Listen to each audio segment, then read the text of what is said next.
and contents are disputed.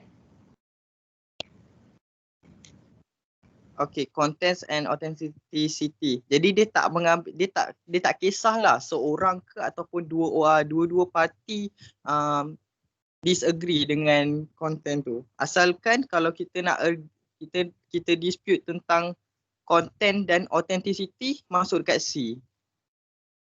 Walaupun macam Walaupun itulah. satu parti lagi agree to that, is it? Okay. So basically from my understanding is ni lah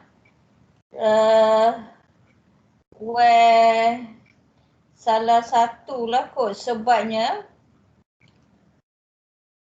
kalau dia sebab takkanlah contoh tak adalah ni macam takkanlah kalau kita cakap dua-dua parti tu tak setuju kan, tak setuju maksudnya takkanlah contohnya macam plaintiff tu yang bawa dokumen tu takkan dia sendiri yang nak dispute tentang content dan juga authenticity dokumen dia sendiri. Betul? Dia bila fikir macam tak logik lah macam tu. Dia nak cakap. Betul lah dia cakap you. Maksudnya should be the other party lah yang nak contest on the authenticity and the content. So tak kisahlah seorang ke dua orang ke, yang penting at least dia seorang dispute tapi pasal content dan juga authenticity. Ya. Boleh sebab part A tu dua-dua agree kan? Cerita dengan content. Part B tu authenticity tak disputed tapi content disputed. C tu content dengan authenticity. Maksudnya it can be either party lah. Dan logically macam you cakap takkanlah plaintiff yang nak contest kan. You should be the other party. Okay doktor, thank you. Alright. Okay, so minggu ni minggu lepas lah tergocor-gocor kan sebab ada pergi talk tu. Kita buat apa? Last week kita buat judgement evidence kan? Kita buat dismissal of action because one of prosecution. Tu ada tu satu, lepas tu kita buat proceeding at trial dengan evidence. I belum cover ni satu, subpoena maybe I tak sebut. Lagi satu ni, this week kita akan buat lagi judgement and order. Judgement and order ni tak banyak sangat lah. So kita nak recap jugalah apa yang kita buat last week plus this week. Okay, judgement and order ni pun kalau ikutnya, kalau judgement and order ni soalan dia lebih sebab dia banyak daripada daripada rule tu sendiri. Dia lebih soalan, kalau soalan exam will be more on enforcement on judgement. That will be enforcement on judgement tu minggu satu lagi. Ataupun kita boleh lajulah, kita boleh cover cepat ke macam ni, kita tengok enforcement. Nota semua dah ada. Okay, kita tengok kita punya face macam mana. Okay. So suara I clear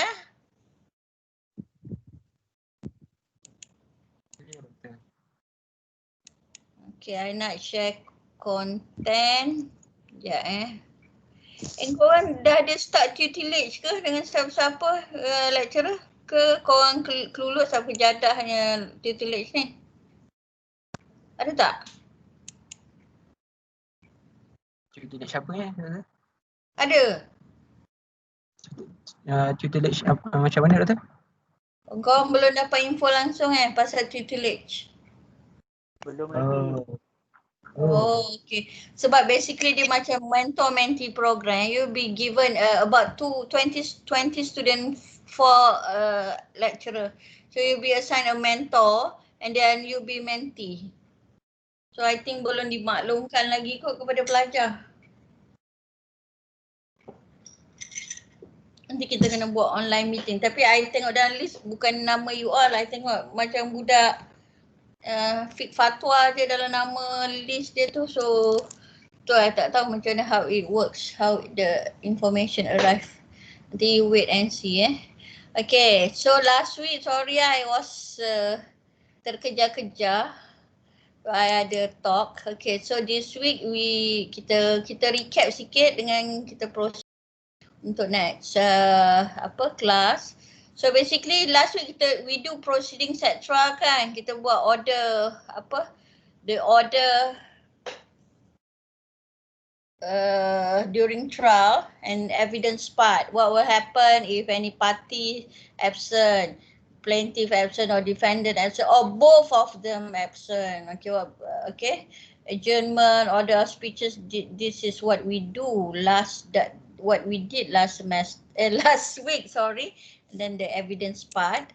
Okay, this is covered by Order 35, okay, Rule 1 up to Rule 11, and then Order 38, Rule 1 up to Rule 23. These are important cases.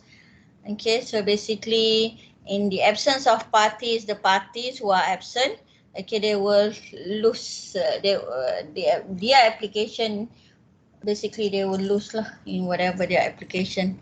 But if their application is being struck out by the court, okay, basically they can ask the court to reinstate or they need to redo the writ of summons. Last time I remember Alia asked me about Alia strike out dengan dismissal of claim Muka surat berapa? I terlupa nak tengok. Muka surat apa you buka tu ke Rabi Niko? Saya cari balik. So basically macam dismissal dengan strikeout tu macam when I practice I don't really pay attention lah whether it's dismiss or strikeout sebab macam sama je digunakan. Masa tu practice kan we don't really pay attention to any difference between them. Nanti while Alia is looking, okay, kita revise sikit. Okay, adjournment can be granted with good reasons. Okay, basically the appeal court was slow to interfere with the judge discretion.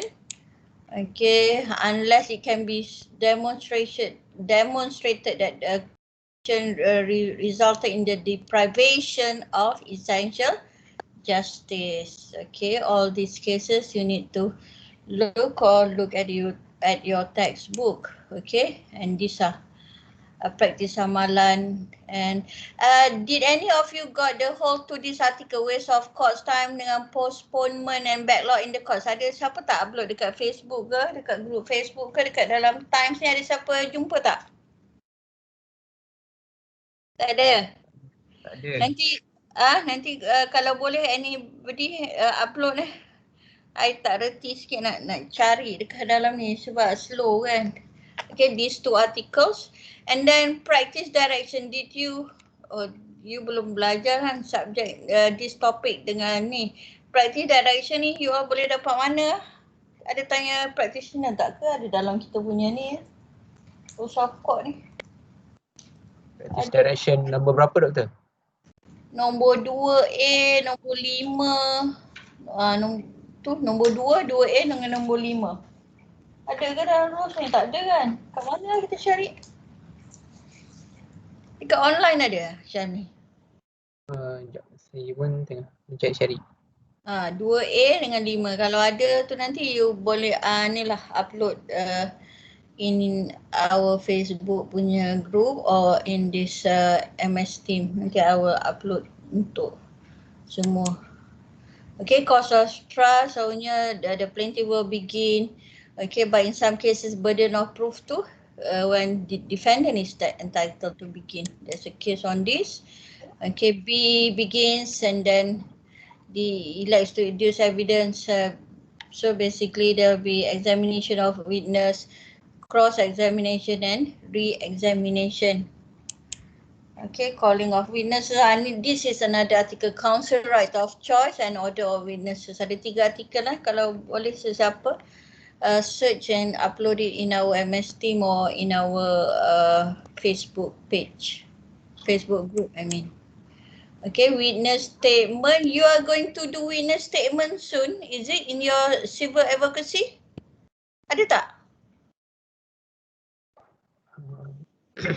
Ada mention tapi seingat saya macam serius kata macam it is quite possible to do. Kan kurang.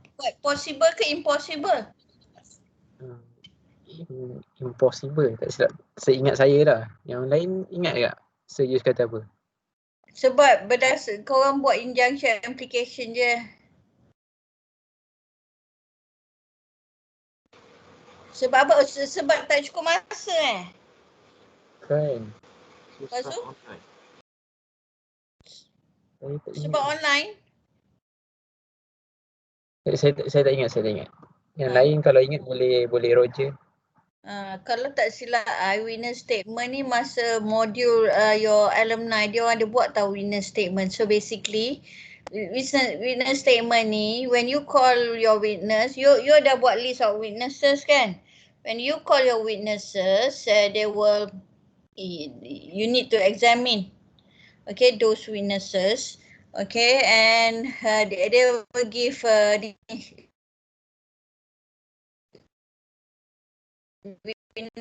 statement apa yang dia cakap to support your case, or later they will need to be cross-examined by the defendant. Semua tu will be yang apa yang dicakap pernyataan dia will be, alah, dengar tak? Hello?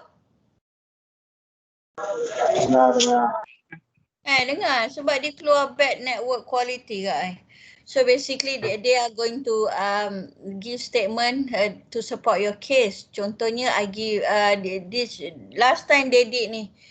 They did accident cases. Kalau accident cases, the witness yang dipanggil untuk membuat case tu will be asked to be given a witness statement. So basically dalam case tu contohnya there's other driver yang melihat accident that happened. So basically they are going to give a statement on this date. They were usually macam affidavit lah. Dia tulis situ witness statement. So basically they will say who are they, and then what are they doing during the time of the incident. Contohnya accident. So basically they were driving. And then they saw on the road the what happened, the plaintiff, what did the plaintiff do, swing to the left, to the right, or whatever, and then the defendant is doing what during the incident. And as a result, he said he came and he looked and then whatever that he saw, that he witnessed during those incident, that give rise to the claims lah. Tu basically apa yang dibuat lah oleh apa witness statement tu. Okay, so basically ni kes-kes accident. Okay, so sebab itulah mungkin ada yang tak berapa nak kena dengan application korang ni. So mungkin ada yang boleh dibuat, ada yang tak boleh lah kot. Okay, I pun tak ingat dah korang kes apa. Kes macam husband and wife nak cerai ke apa, I dah lupa dah kes orang. Depends lah. Okay, so tu with evidence tu dalam bentuk witness, order 38, 39, 41 and documentary. Beside the witness,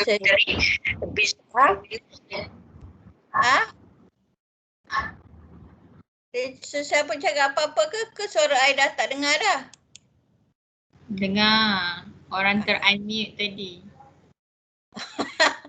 Okay. So Alia Farisha, apa tadi? You dah jumpa ke? Page 651, paragraf 8. Mungkin tu discussion je kot, madam. Kita paragraf 8. Oh, okay. Ni pasal trial. Nanti kita get back to that point later. Nanti remind I, Alia. Okay. Okay, so evidence it can be dalam bentuk witness, orang bercakap, atau it can be documentary evidence. Order 38 on witness, and then the position secara apa, dia datang ke court tu, order 39 and order 41 affidavit pun kita dah buat, documentary evidence. And then you are doing agreed and disputed bundle of documents and statement of agreed facts. You have done it, right? Okay. And then last time we do order 38 ke 39 Did I mention about subpoena? Ada mention tak pasal subpoena? Witness tu kan. Madam. Witness. Lagi. Tapi pernah dengar lah Datuk pernah cerita. Itu untuk kriminal kan, untuk kriminal.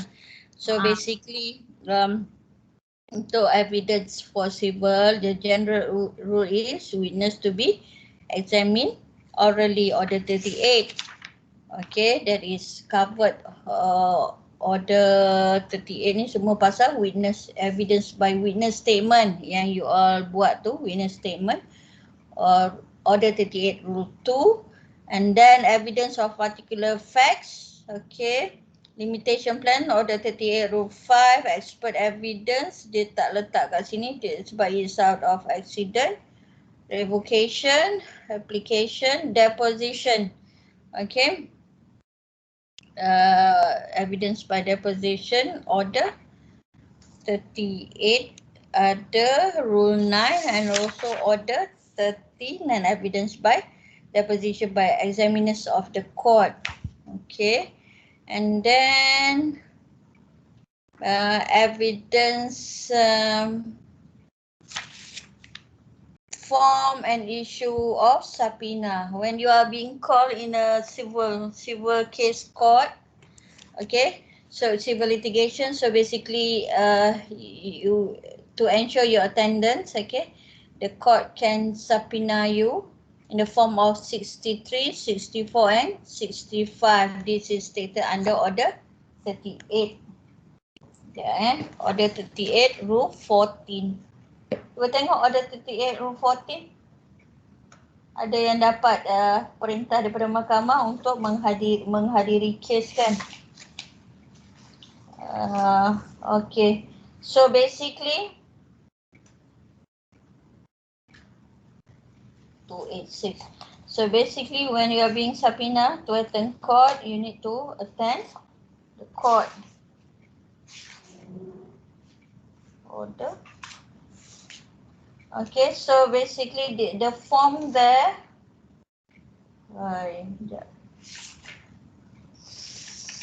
So tak dengar ke suara Dengar. Kenapa? Doktor, Ah, kalau dekat skrin saya ni slide doktor masih di slide 2. kau tak nampak witness statement? Kalau saya masih di slide 2. Slide 2 out of 18. Saya sama dengan Syahmi. Sama juga. Maksudnya slide I tak bergerak, so line I teruk lah. Yes. Tapi suara I dengar tak? Suara doktor dengar Suara jelas dengar. tapi slide tu tak ni. Tak Tak bergerak. bergerak-gerak. Okey. Tak bergerak pula. Okey. Jujur madam, saya lost apa yang madam explain tadi. Asal kau lost sebab kau tak ada slide? Bukan tak ada slide. Slide tu memang tak ada. Tapi sebab saya lost lah. Tak apalah. Tak apalah. Jap.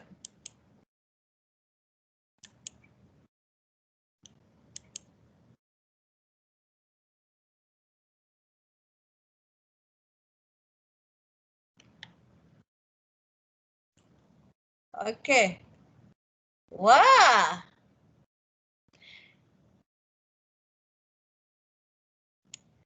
Pasal apa tadi? Pasal yang evidence kan? Kat mana you lost? Imran, you lost kat I kat mana? Sekarang dah slide 12 Tak, nombor course of trial. I review course of trial je. Siapa mula? Witness. Kat mana you lost? Sebelum subpoena witness tu. So masa evidence Pasal evidence. Pasal witness basically boleh tak? Sebelum witness statement okay? Nampak tak? Nampak. Borneo. Okay, siapa yang nampak? I tulis. Kes Faridah Arifin, Henry Trading, Yap Yap Cupu. Cupu. Asal dia slow? Jap. Ayo. Jap, I kena stop. Okay, I share balik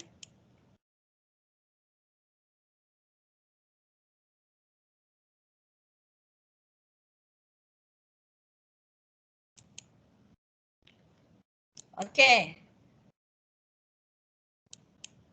Calling of witness, nampak tak? Apa yang nampak? Lim Ker and Chu Siok Teo. Okay. Betul. So basically you ada list of witness tu kan?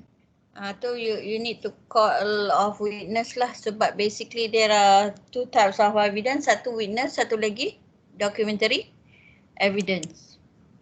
Okay, witness statement yang I cakap you panjang tadi tu, yang witness statement apa sebenarnya yang witness tu buat. Basically dia tulis dalam bentuk pernyataan apa yang terjadi yang dia lihat dalam kes tersebut. Dah cakap Melayu pula. Okay, so basically evidence ni A, witness, orang. B, it can be documentary evidence. The type of witness, Order 38. Okay, governed by Rule 14 up to Rule 23 and witnessed by deposition and affidavit. The one that you did, the affidavit, is pernyataan bersumpah. Okay, another type of evidence is documentary evidence. I mentioned the type of evidence adduced during the trial just now about the evidence by witness, Order 38. Okay, so basically attendance of witness is governed by Rule 14 up to Rule 23. Okay, have a look at Order 38, Rule 14 up to Rule 33. It's about form and issuance of subpoena. Subpoena. So basically subpoena should be in the form of 63, 64, 65. Depends on the circumstances, whichever is appropriate. Okay, so basically a principal is to be paid, okay, for the issue of subpoena. Okay, it should contain the name and address of the party issuing the subpoena. Okay, or if it's the name or the firm of the party solicitor. Okay, but the registrar may revoke the subpoena. Okay, so basically the name of person may be included in one subpoena to testify. You'll be given a court document to attend court. So basically in a civil case, I think the same happened for a criminal trial. And then there's another type of subpoena, the subpoena to produce document that is governed under Order 38 Rule 16. And then the service of subpoena shall be personally and it shall not be valid unless effected within 12 days of the date of the issuance. Okay, and then the duration of writ of subpoena. Okay, until the conclusion of the trial in which the attendance of the witness is required. Okay, prisoner as a witness or party is also inclusive. That is stated under Order 38 Rule 21.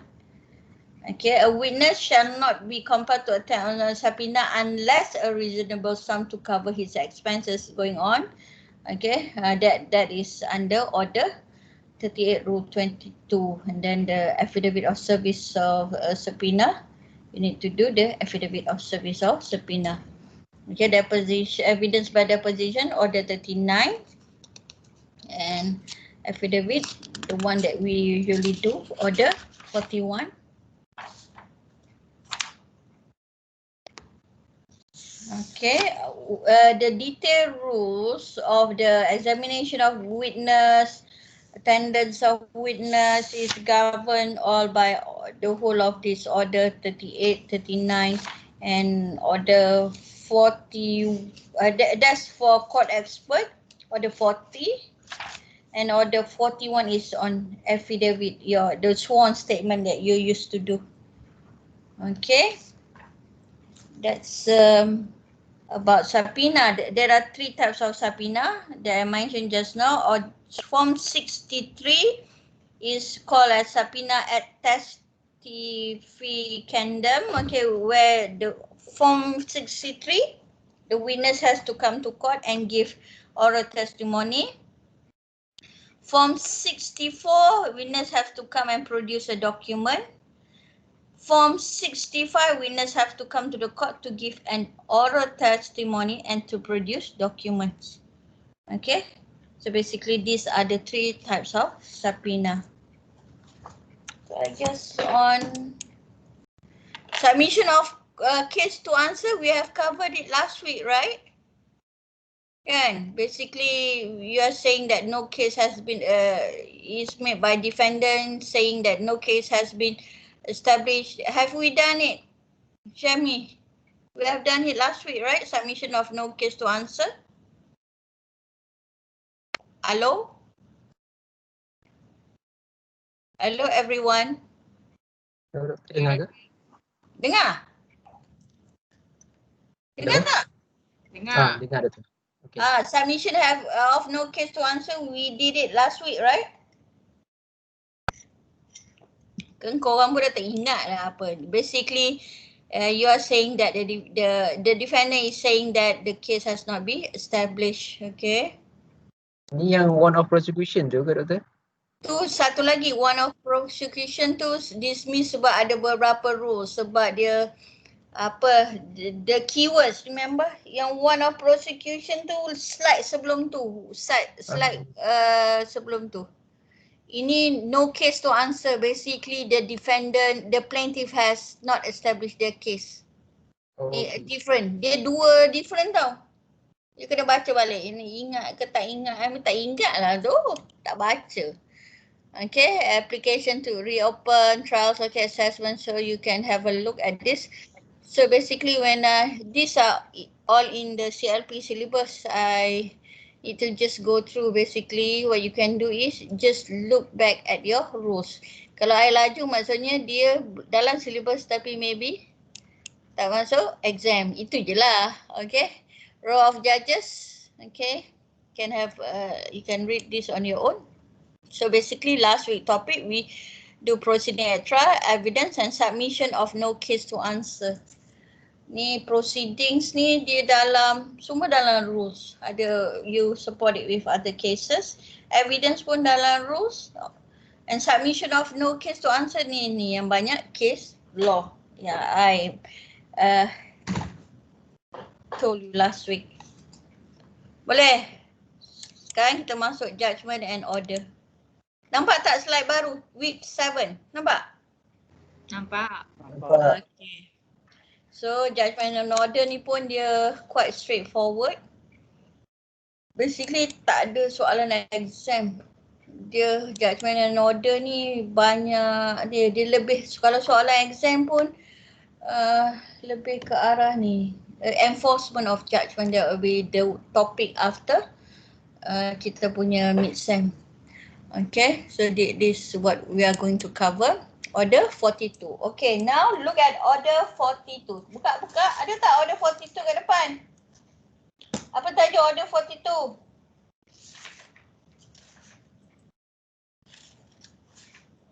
Judgment and order. Judgment and order. So basically everything is there. Okay, judgment. The application of judgment dan dia tak banyak lah. Up to rule 13. Ni kira rule 13 tak banyak. These are the important cases that you need to have a look.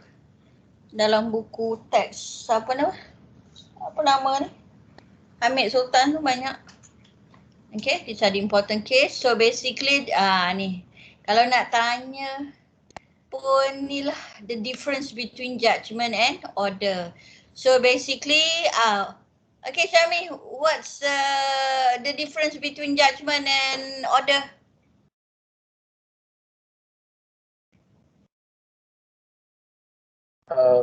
Basically, when it comes, basically there is a difference, judgment and orders. Judgment is, if I'm not mistaken, at the end of the application. Orders to in between. Okay, betul?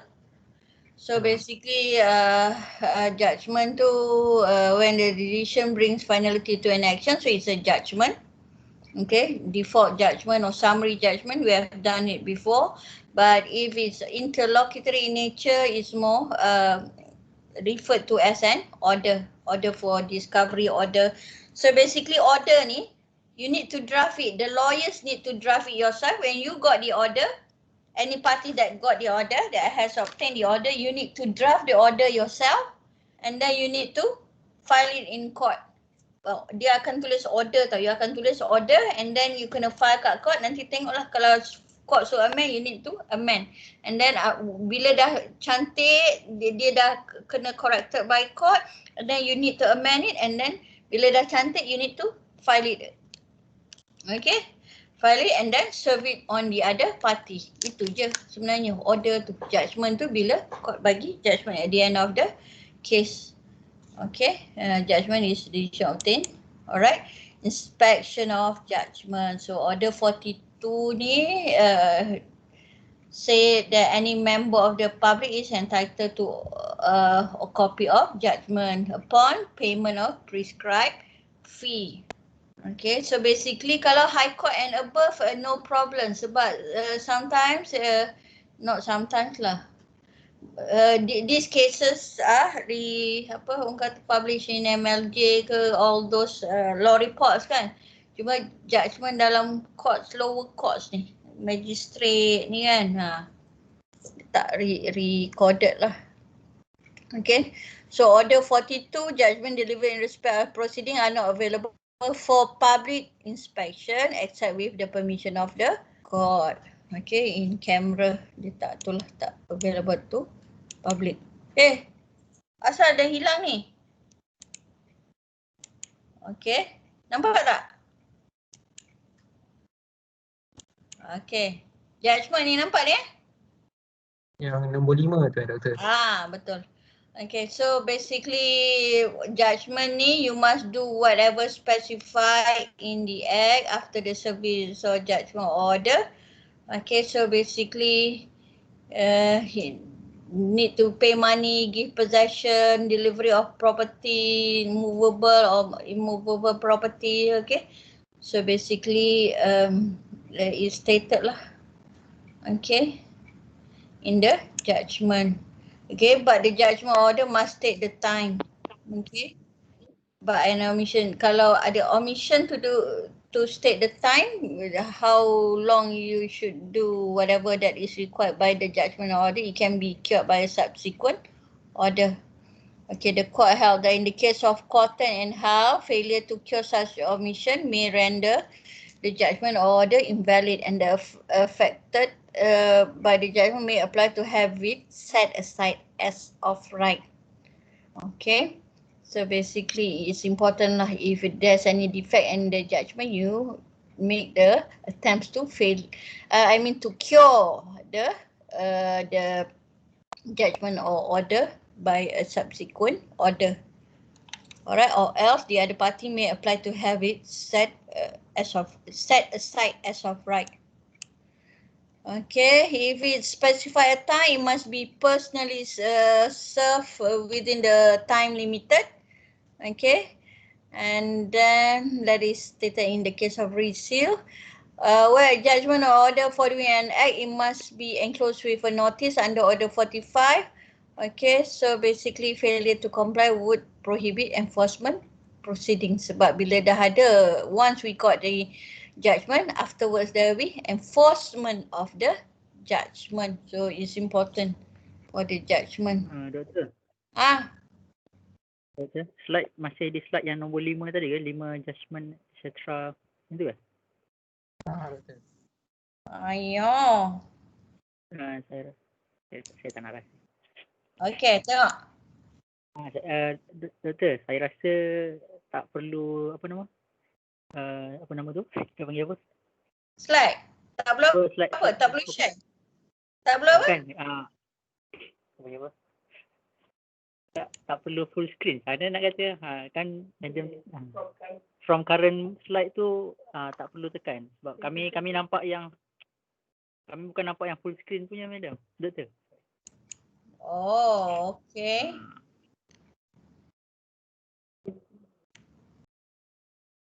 Okey, jap. So tak payah full screen Yang macam ni je lah. Okey, nampak tak?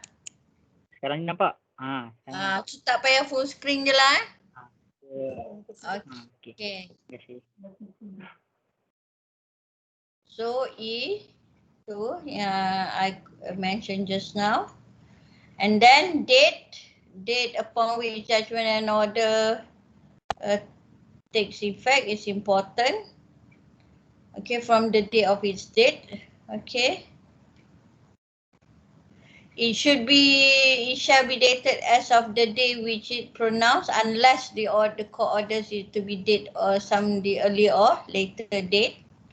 Okay, it should be pronounced in an open court or chambers by a judge of registrar. Okay, power of court should be exercised under order 42 rule 7 sub rule 2. Cuba tengok order 42 rule 7 sub rule 2. Apa dia cakap? Pasal apa?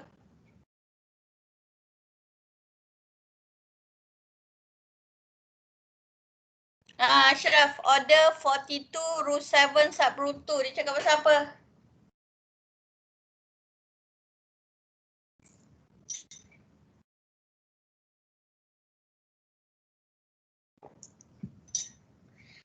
Pasal date lah. Kan kita cakap pasal date ni. Date sama ada bila dia take effect.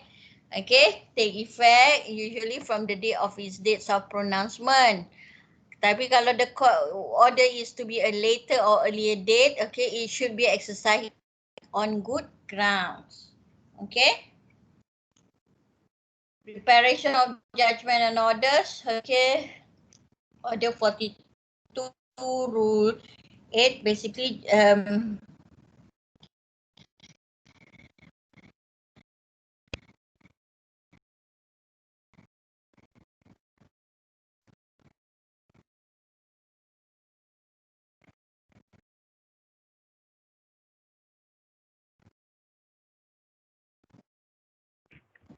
Doktor.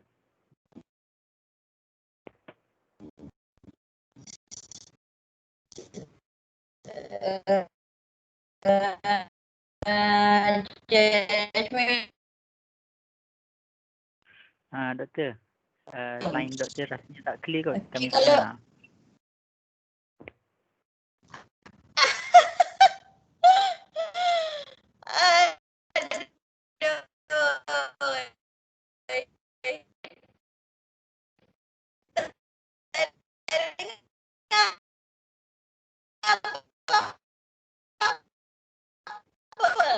Doktor gelap pun saya tak dengar.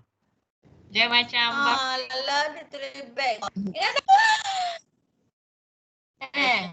macam cyborg sikit. Putus. Doktor, putus-putus. Apa? Saya dapat. Putus Putus. Beginilah. Aduh. Halo? Dengar tak? Okey doktor, sekarang dengar.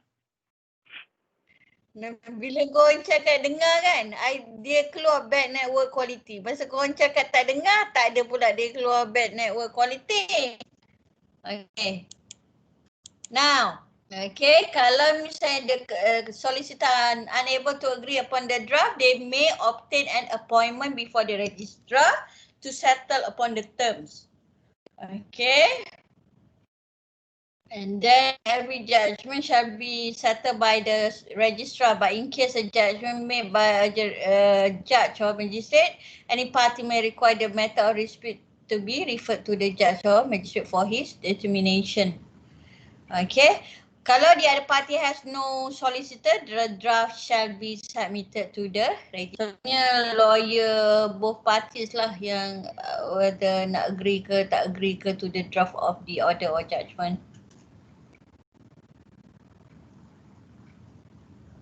Asal dia ni? Okay, dah habis ke? Okay, drawing up entry of judgment and order, and then duplicate ni, this is governed by 42, Rule 10 and Rule 11.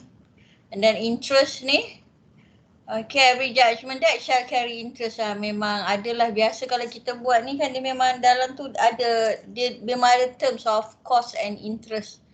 Interest tu basically adalah dia tulis situ. Okay, the interest shall be calculated from the date of judgment until the judgment is satisfied. I think we are going to do this interest on judgment and orders ni bila kita buat course lagi, nanti kita akan buat juga lagi interest on judgment and orders. So basically that's standard practice. Apa judgment and order tu ada interest lah. Sebab ni simple kan, melibatkan duit. Okay, so court had more prescribed rate if the rate of interest agreed by the parties. Okay. In this case, post-judgment interest rate which is in excess of the statutory minimum is illegal and would entitle the party to set aside the judgment ex debicio justice unless the plaintiff can prove that he is entitled to higher interest rate. Okay, these are the cases. And then we have this late payment charge on judgment debt arising from financial transaction in accordance with Sharia. Okay, this is covered. Late in order 42 12A ni pun ada. Okay, kalau they charge on the judgment debt. Okay, you can set aside or vary the judgment and order.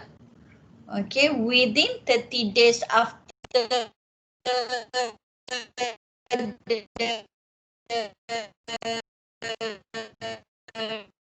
receipt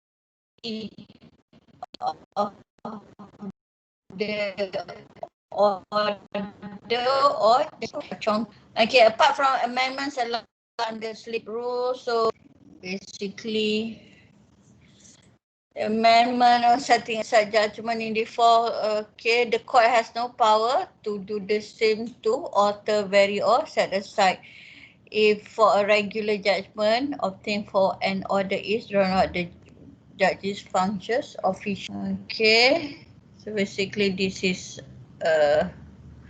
by the case of Hokwa and Shahari bin Murid.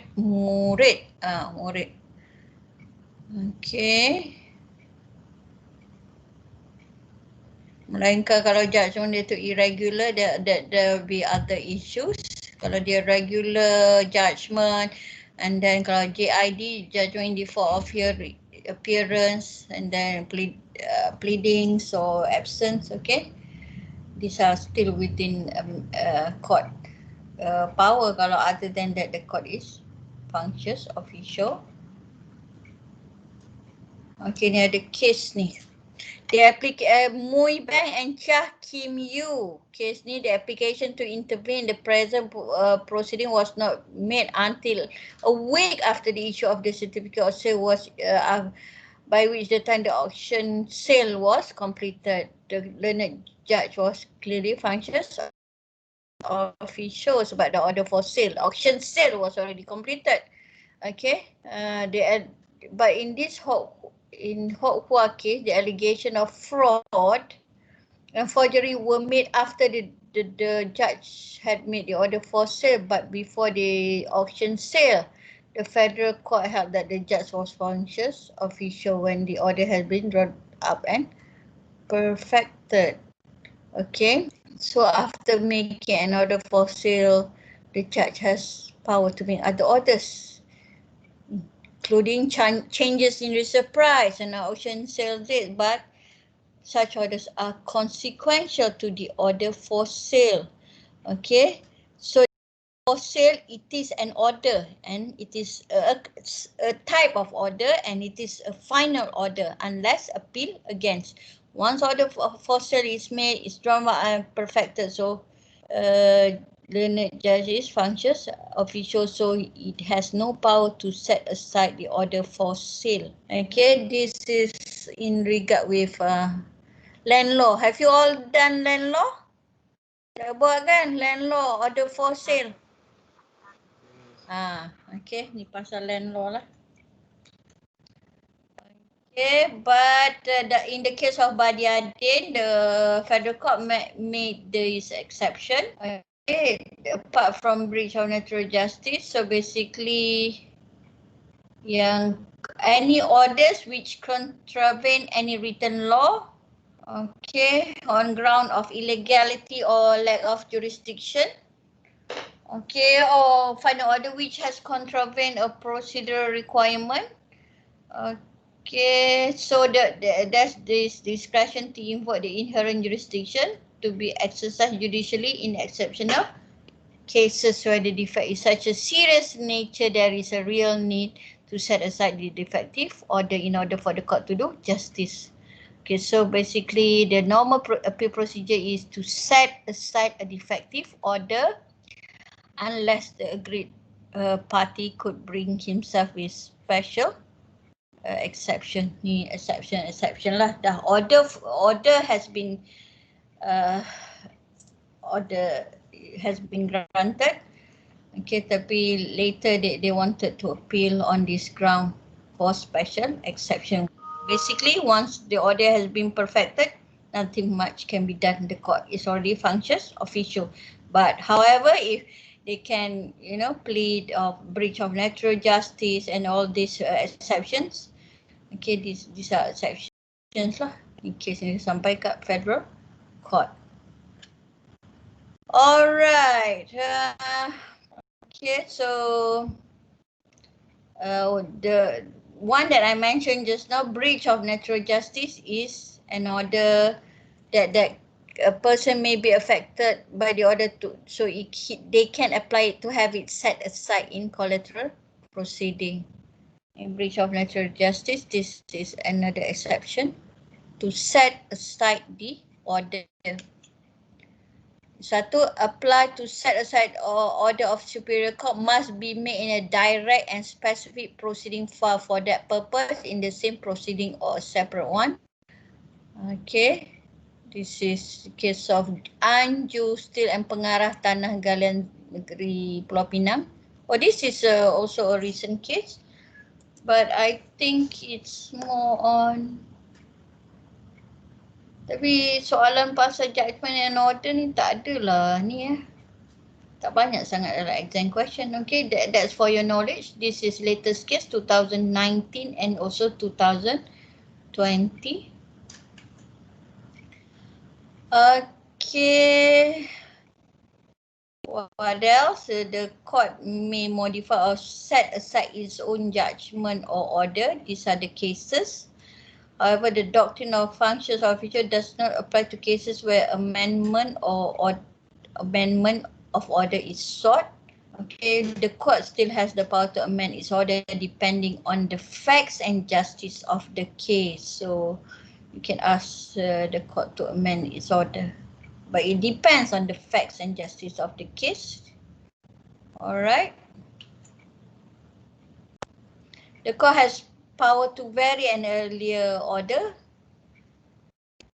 Okay.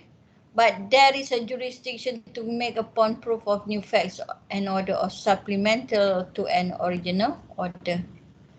Supplementary order to an original order. This is also based on case law, previous practice by the English court. Okay, consent order, penghakiman persetujuan. Okay, sometimes dia tak contested, it depends on the consent of both parties, penghakiman persetujuan, so both parties agree on how much they should pay, basically the defendant accept liability and just vary as to the terms lah, dia nak kena bayar berapa, so they record a consent judgment, consent order. Okay, it must be interpreted in the same effect. Okay, so basically it must be to be objectively assessed by court, in particular by reviewing the language employed in the consent judgment. So walaupun dia ada consent order, consent judgment, tapi you can still vary. Okay, kadang-kadang kita record jugalah consent judgment ni. Dia bukan JID tau. JID bila salah satu parti tak ada kan. Consent ni dua-dua parti agree. I remember we do that. Selalunya misalnya kata according to original contract bayar 200 sebulan, the other party is not in a good financial position, so dia buat consent order, dia bayar less lah, RM100.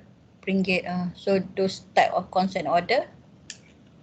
Slip rule. Okay, this is slip rule that I mentioned just now. Order 20 rule 11 ROC basically is about clerical mistake in judgment and order arising from any accidental slip or omission may at any time be corrected by the court by summons without an appeal. Inilah dibetulkan clerical mistake. Kadang-kadang ada juga, I rasa macam ada je juga clerical mistake.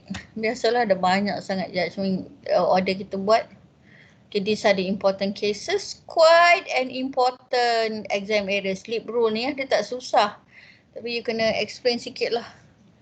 You kena explain apa tu slip rule and then look at order 20.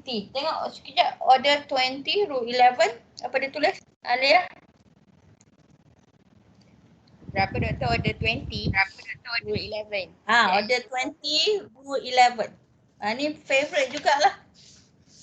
Dia soalan dia selalunya pasal slip rule ni, soalan pendek lah selalunya. See? Tips already? Dia tak sebut ni je, dia tak tulis slip rule je. Apa order 20 rule 11, apa dia cakap ni? Amendment of judgment and orders.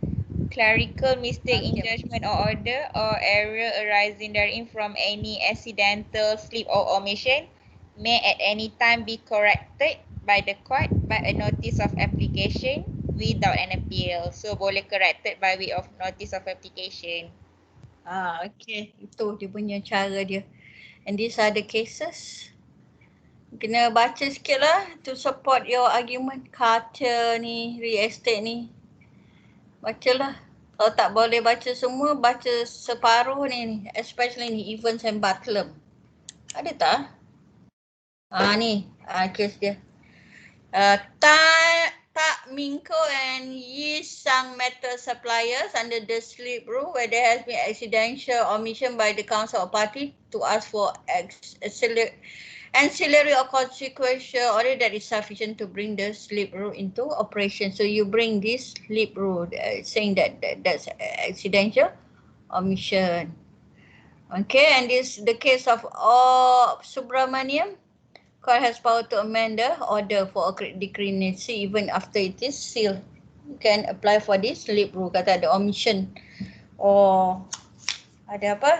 Clerical mistake. Kalau clerical mistake, itu you kena bring slip rule to defend yourself lah. Okay. And then I think last one is committal proceedings. Committal proceeding, tengok order 52, rule 3 sub rule 2. Ashraf, cuba baca sikit order 52. Rule 3 sub rule 2. Apa dia kata?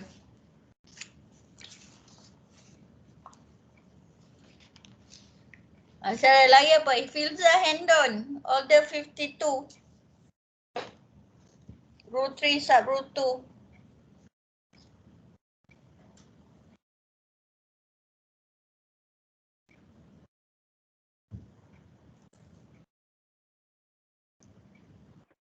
application to court. Apa dia? An application for such leave must be made ex parte to court by a notice of application supported by statement spelling out the name and description of the applicant dan bla bla bla. Bla bla bla tu apa? Baca sampai habis. Allahu Akbar.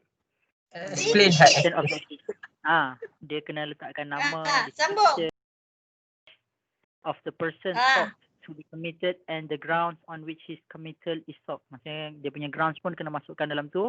And by an affidavit to be filed before the application is made, verifying the facts relied on. Wallahu alam.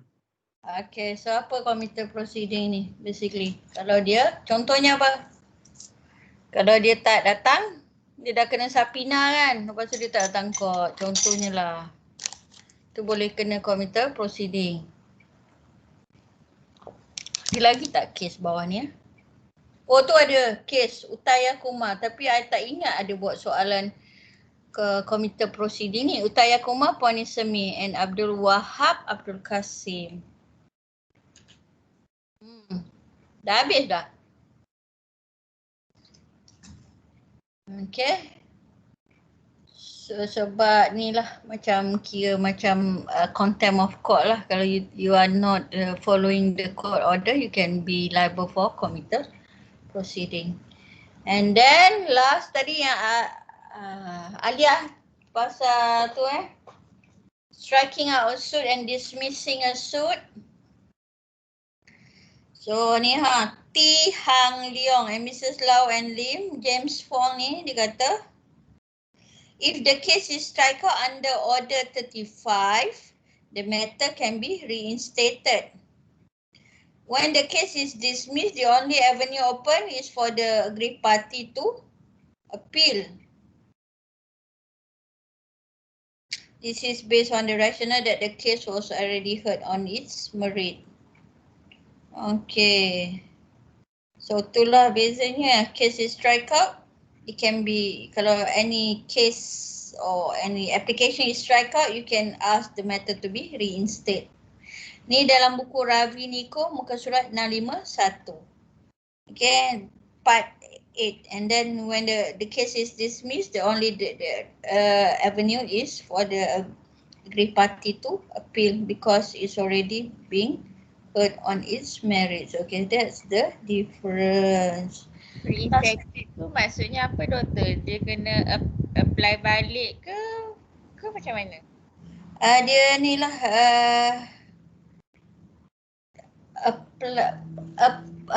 make the application balik.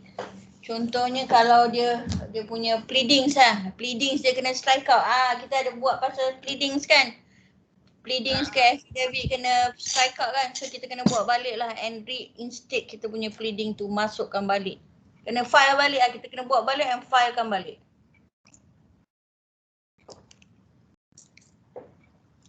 Boleh. Bila tapi itulah. The problem is that in terms of practice, bila ada satu application kita kena strike out, kita filekan balik tu will incur cost, you know. Satu kita buang masa kita buat. And another one tu, bila kita filekan kat court, kita kena bayar. Faham tak? When we need to pay, dia punya receipt tu keluar dan later benda tu kita will charge again to our client. Faham tak? Bila kita charge kat our client, dia keluar dalam fees tau. Dia keluar dalam bill tu, nanti klien yang agak concern, yang agak tahu apa proceeding undang-undang dia akan tanyalah. Jadi dia tahulah kita punya application kena strike out. Nampak tak masalahnya? So apa masalahnya? Kalau satu application or the whole of application kena strike out, apa masalahnya? Rasa-rasa? Semua postpone. Bukan postpone. Alia ni ada kes induk yang lain tu ke? Ada yang kes induk yang langsung kena strike out, ada yang some application yang kena strike out tu. Menunjukkan apa? Satu, lawyer tak ready lah. Ataupun actually the case is actually not in your favour. Kan? Dah kena strike out dah. Itu menunjukkan competency of the lawyer lah masalahnya. Sebab kita kena tunjuk bil tu, nanti dia pun start tanyalah kenapa counsel, kenapa kena strike out kind of thing. Boleh? So tak sedap lah kalau application kena strike out. Unless memang sebenarnya the client has no, dia tak ada chance lah, tapi sebab kita nak follow apa yang dia cakap, dia kata counsel apply ni, padahal you tengok macam tak ada harapan je dia nak menang kan. Tapi you got no choice lah. Depends in your case. But sometimes dia tak bagus lah for the reputation of the firm. Tu dari segi praktis lah Dari segi praktis, kalau case dismiss, kena strike out ke. Ada case kena dismiss sebab apa? Lawyer tu tak attend court. Pernah cerita? Lawyer tu tak attend court. Pelik juga. Lawyer sebelum tu lah. Dia tak datang court. So case tu kena dismiss. Kalau kena dismiss, kalau time limitation not set in, you can file semula. Bila file semula, you kena file. You kena masuk, bayar duit lah kan to file. Keluar dekat bill. So it's not good. You know what I mean? Tapi things happen lah. Alright, any more questions? Kita dah habis judgment and order. So basically, do you understand perjalanan judgment and order ni? Nampak. Ada apa soalan? Nak proceed enforcement or judgment kan? Dah pengsan dah? Tak, saya ada soalan. Okay. Saya nak tanya, judgment court ni selalunya dia akan deliver bila selepas trial? Adakah seminggu selepas trial ataupun automatik lepas trial court akan bagi decision? Bahkan akan bagi judgment and orders. Kalau Macam hari misalnya, tu. kalau order sebenarnya dia akan terus dapat lah. Kalau judgment tu, entah so far je bila masa dia nak pronounce tu patutnya masa hari yang tu lah. Pada hari the case lah, dia dah habis submission tu. Asal ada suara? Dengar? Tak, tenggelam tadi dengan suara tadi. Boleh ulang lagi sekali, doktor? Aku cakap apa pun aku dah lupa. Mengada Imran? Sekejap Apa yang cakap? Apa soalnya? Order soalnya hari tu. Hari tu dapat. Order dapat terus hari tu. Okay. Kalau judgment tu, sekejap I nak tengah mengingat ni. Judgment tu, bila dua-dua parti dah habis submission, ni civil civil dah habis submission.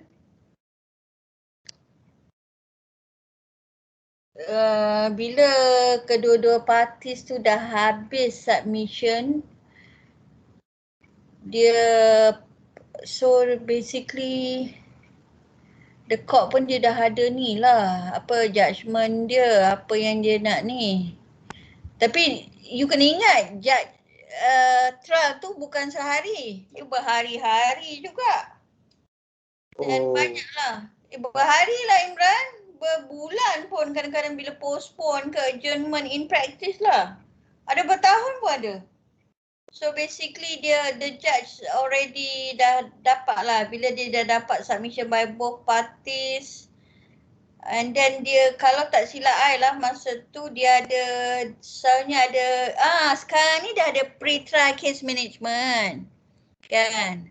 Bila sebab tu pentingnya pre-trial case management tu, dia kena ada apa-apa dokumen tu court yang tetapkan. So basically dia dah ready lah with the judgment on dia, bila date dia tu, dia dah ready lah with the judgment.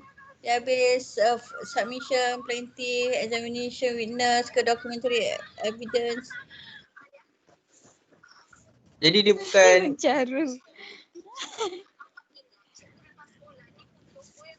Bukan apa? Ni Afiqah ni, apa dia cakap? Bukan apa Imran? Okey, jadi sebabkan trial tu bukannya sehari, dia lama. Ya. Jadi tak semestinya bila habis the whole trial tu terus decide macam tu ke ada yang skill sangkut.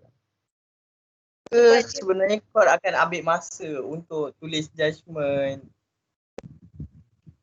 Dia akan set satu lagi tarikh untuk dia baca judgement je. Oh, okay. I faham apa maksud you. Okay, so basically ada yang tu lah. Dia tengok level of court. Kalau misalnya court yang rendah-rendah tu kejap je. Kejap. Tak adalah lama macam court of appeal. Appeal tu will take time lah. Kalau misalnya high court tu dia akan ni lah. Kalau kes yang tak tu cepatlah hari yang dikata dia akan pronounce tu after hearing the submission, ada oral submission and written submission tu dia akan bagilah judgement. Tapi kalau kes-kes yang court yang tinggi-tinggi dia will take time lah dan tapi dia akan bagi date lah bila dia pronounce judgement. Okay, tapi kalau court yang rendah tu kejap je. Kejap. Maksudnya they won't, sebab kes dia senang sikit. Tahu tak? Senang tak senang lah. You know, dia tengok level of court. Okay, satu lagi nak tanya pasal judgement. Bila court keluarkan judgement, parti yang tak berpuas hati dengan judgement court tu boleh appeal, betul tak? Dan appeal tu perlu difilekan, perlu dimasukkan 14. Jadi dia nak kena nak kira macam mana? Dr. Muzaffar dulu ada cakap court sebelum bagi judgement dia akan bagi macam judicial notes ke macam mana tah. Tapi dia macam nota lah, nota judge tu. So counsel akan dapat kalau kita tak berpuas hati dengan nota tu, sebab nota tu nanti dia akan transcribe balik jadi kepada actual judgement lah, yang proper judgement. So kita nak tahu yang bila judicial notes ni bila dia akan bagi untuk counsel yang tidak berpuas hati masukkan entry for appeal. Ada ke? Tak ada judicial notes tu. Dan bila dia bagi sebenarnya kalau ada lah. Tu nanti bila kita belajar appeal kan. Sekejap appeal tu dia ada procedure dia tau. Sekejap appeal tu second last topic kita akan belajar. Appeal tu, tu pun satu penting lah. Penting sebab dia punya procedure tu kena comply. Kalau tak, jenuh lah. Payah lah. Dia ada days dia. Ada berapa hari yang you kena appeal, yang you kena comply. Lepas tu ada dia punya dokumen dia. Judicial note kan? Itu masa dalam appeal lah. You cakap judicial note I tahu. Dia tak tahulah judicial notes ke apa. Ke record of appeal. Kau dia salah sebut ke apa? Record of appeal, notice of appeal.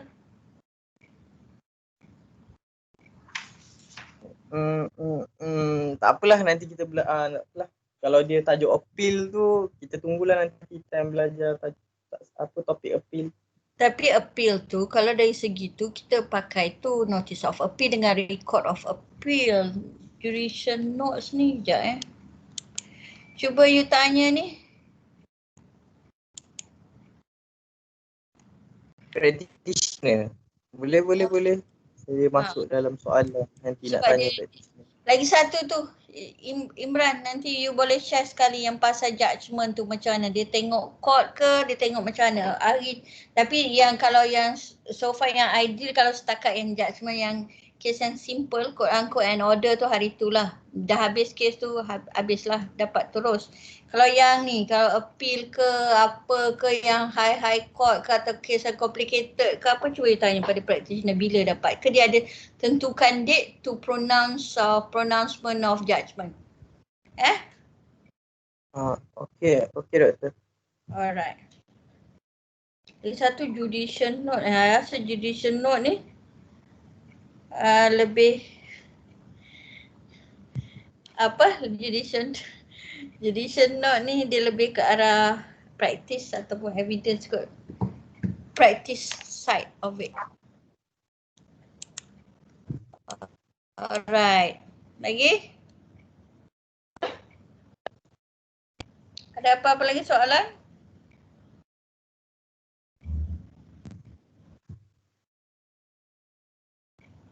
Ha?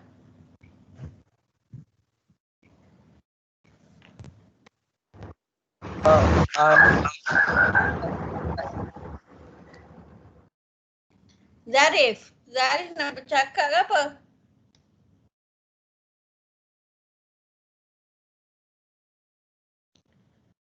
Imran, ada apa lagi soalan? Oh, nak minta doktor ulang balik tentang refusal of witness to attend order 39 rule 5. Order 30? 9.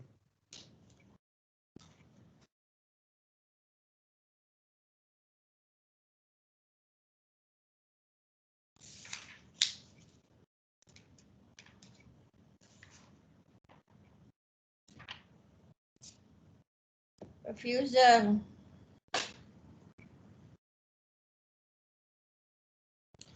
So basically, dia punya procedure dia, dia dalam order 39, rule 5 start rule 1. Okay, dia ada produce any a certificate of his refusal or failure signed by the examiner and then file pada registry. Okay, and then upon the filing of the certificate, the party may require to apply to the court for an order requiring that person to attend or to be sworn or to answer any question or produce any document. Okay, dan dia buat Yang 14 dia tak faham. so dia kena buat ex parte application. So kalau ada witness refuse to attend, okay, yang having been duly summoned by subpoena, okay, to attend before the judgment. So basically, dia punya certificate of refusal or failure shall be filed in the registry. Tadi I cakap form berapa tadi untuk kita subpoena tadi?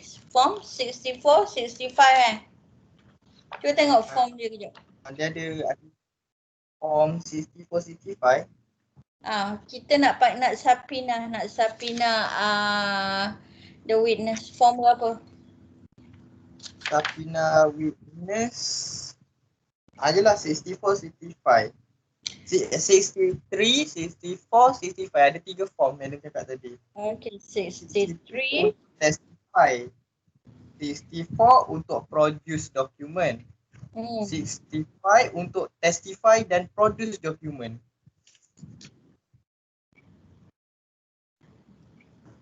Okay, so semua dokumen ni lah. Dan dia punya dia lepas tu dia tak nak testify. Okay, dan dia bagi dia bagi certificate untuk tak testify. Order 38 rule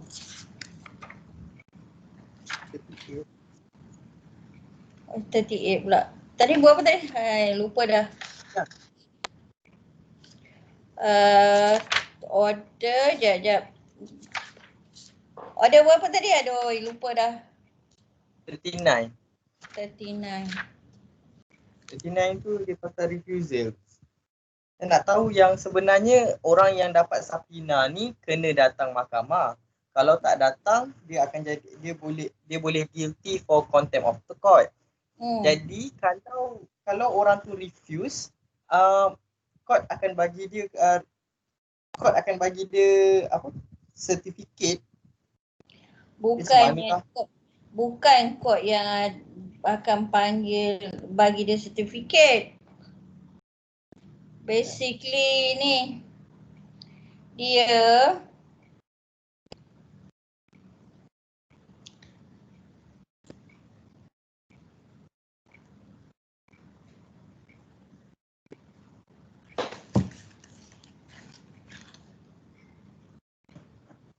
Okay, so basically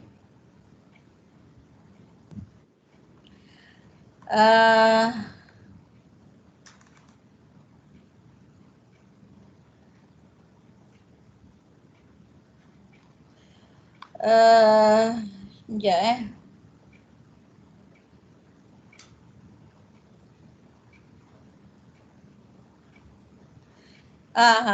okay, sekejap.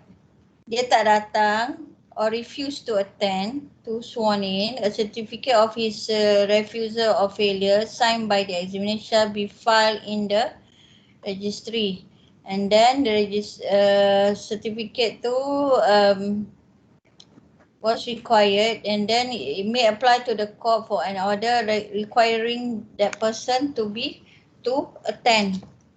Okay, to be sworn. Maksudnya dia tu procedure sebelum dia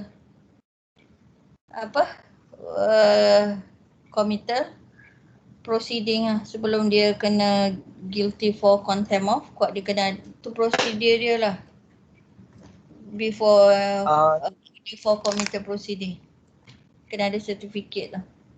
Certificate of his refusal or failure signed by the examiner and then file dekat registry. Tu procedure, Imran. Tu procedure. Yang dia tanya, yang dia cakap order requiring apa? Yang ayat last tu, to be sworn or to answer any question or produce any document. Maksudnya dia bila filekan dia punya refusal tu dekat registry, dia still kena jawab lah. Kena jawab. Ya. Kena jawab apa? Kena jawab pasal dokumen tu ke ataupun kena bagi alasan kenapa dia tak datang?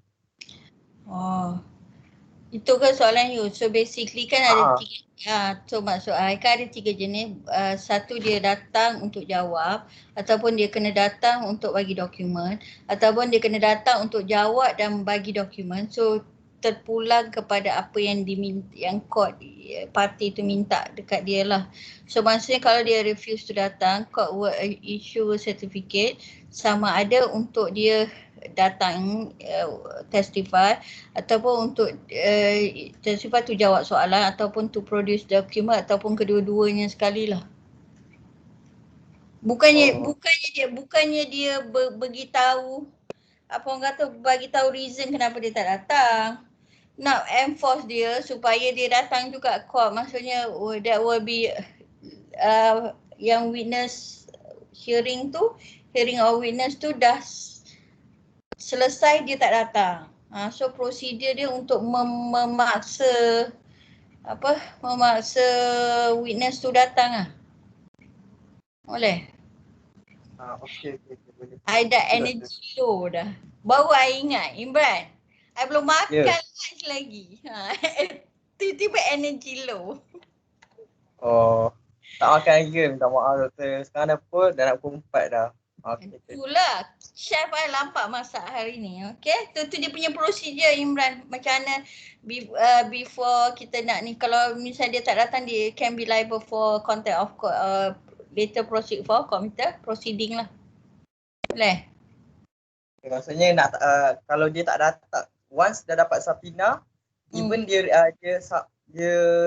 filekan ex parte application untuk dapatkan certificate refusal tu pun, ending dia still kena contempt of court under contempt of court yang judgement tadi tu kan? Okay. Okay, itu saya. Terima kasih doktor. Alright. Okay, so dah dekat pukul 4 juga. Kau dia nak proceed for next topic, rasa tak larat dah. You apa dia dah pengsan. So lagi 10 minit. Kita make full use of the time sebab minggu depan dah mid-sem break. Kau nak makan belum? Belum. Dah. Dah makan? Pizza? Dah doktor. Dah doktor. Ya Allah, patutlah I hujung-hujung ni rasa macam bila kena tanya rasa dah habis energy. Tak boleh nak fikir. Ayat tu semua dah out dah. Rupanya I belum makan. Nampak tu berkhidmat untuk you all sampai lupa nak makan. Sampai lapar. Terharu rasa. Songel lah kau. Terharulah sangat. Okay, ada apa lagi soalan kita ni? Ke ada soalan-soalan tutorial yang kau nak tanya ke yang blur-blur ke? Kau dah tengok lah soalan tutorial. Semua energi dah low dah.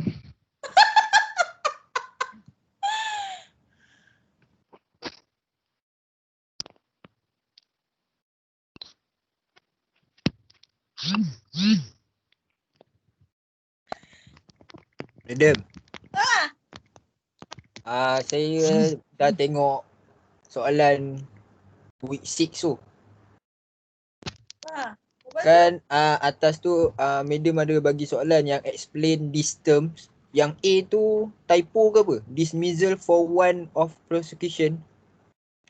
Typo ke? Nampak Macam- agak air lapar dah. Struktur ayat dia macam pelik je. Ya ke? Week berapa Jad? I tengok. Week 6. Yang chapter ni lah.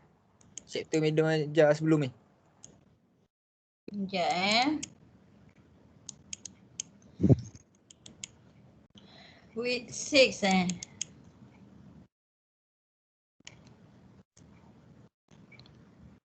Tutorial Ya jap. madam. Ya, tutorial question.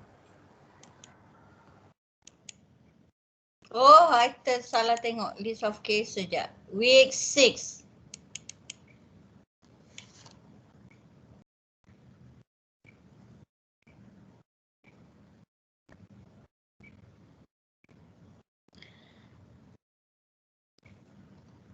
Loading.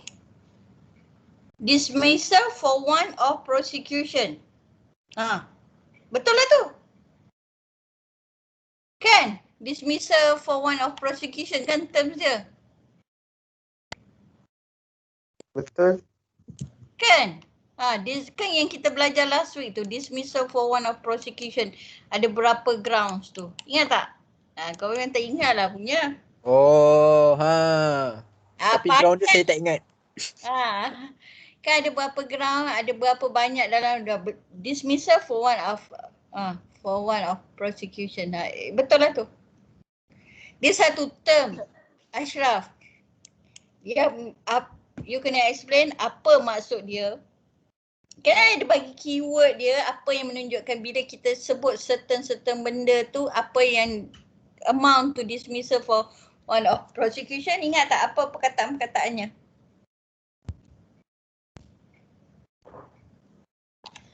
Inexcusable delay. Benda-benda tu lah. Inordinate and inexcusable delay semua tu lah. And then the cases semua tu. Doktor.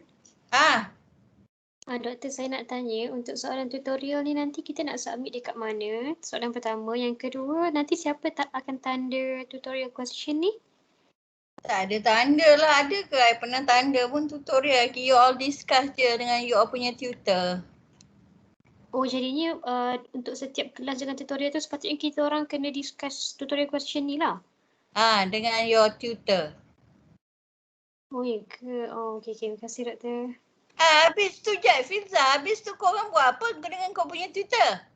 Dengan practitioner tu kita orang betulkan course paper. Oh, so far tak adalah sempat tengok tutorial questions ke? Ada yang tengok tutorial question? Dengan madam Pambani ada. Tutor kita orang je. Rebati Untuk pun saya ada. pun tak ada. So basically ada yang fokus on tengok course papers, ada yang tengok tutorial question.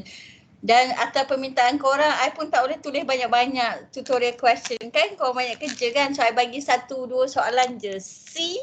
Baik hati tak I? Baik. Terima kasih, Doktor. Okay, apa lagi So basically soalan tu senang je kot. Dia style you jawab macam you jawab exam question lah, tutorial tu.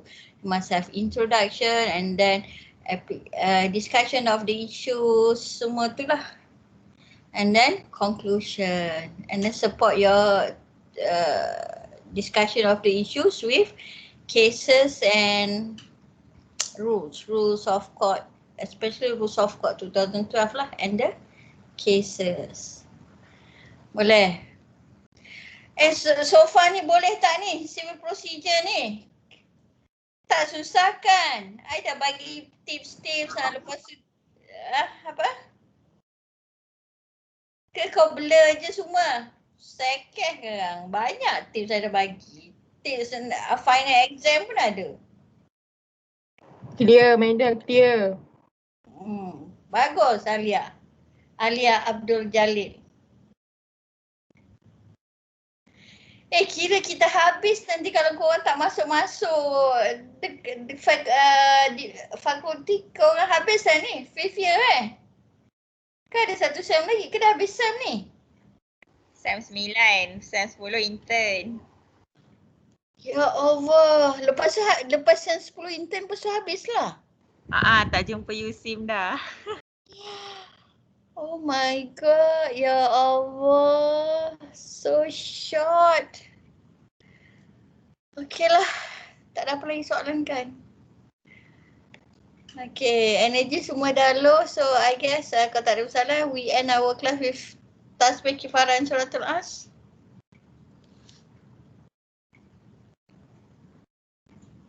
Thank you, Doktor.